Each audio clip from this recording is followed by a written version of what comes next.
When you're a child, your parents take care of you. But when you grow up, at some point, the roles change. That usually happens when they get to the grandparents' age. Sometimes your help can be as simple as running to the supermarket or driving them to the doctor, but there is one thing that we need to offer them, and that is protecting them from fraud. You see, we're growing up with new technology and we see the changes, but our grandparents don't. For them, it is hard to keep up with advancing technology, let alone with the latest scams. And that is why they are targeted. According to a crime report from the FBI, Americans aged 60 and over lost $1.7 billion to fraud in 2021 only. That's the highest fraud loss of any other age group. Keep watching this video because I will show you the 5 current scams and how to prevent them. Number 1, the grandparent scam. This is probably the most important one. Scammers will call elder people, pretend to be working in the police, and say,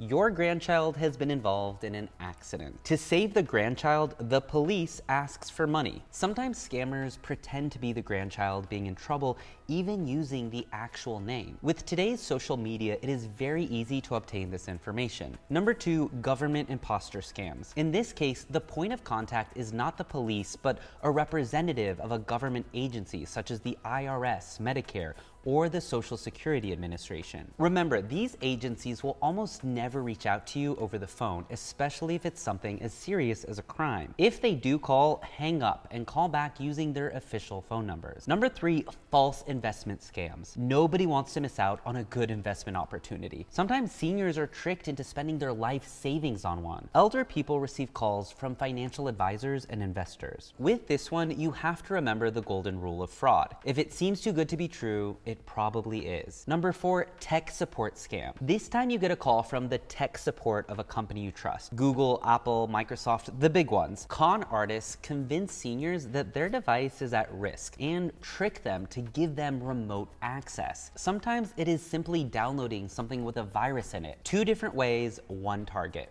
Your sensitive information. Be careful. This scam often happens through phone calls, but it's also common to see pop-up ads on websites targeting seniors. Number 5, sweepstakes and lottery scams. Another popular one. Fraudsters reach out to elderly people and claim that they've won a huge contest, lottery, or sweepstakes they never entered. But to receive their winnings, they'll need to pay upfront fees and taxes and supply their banking information for the transfer. It's always nice to win, but make sure you have entered first. Now that you know the most common scams, let me help you with prevention. Here are 5 things you can do to prevent elder scams. Number 1, set up credit monitoring and identity theft protection. Criminals almost always commit elder fraud with the goal of pulling off financial scams. The easiest way to protect yourself or your loved one's finances is to sign up for credit monitoring. Aura keeps track of your bank accounts, credit score, and sensitive information like your social security number. The software alerts you in near real time of any suspicious or fraudulent activity. And if the worst happens, every adult member of an Aura plan is covered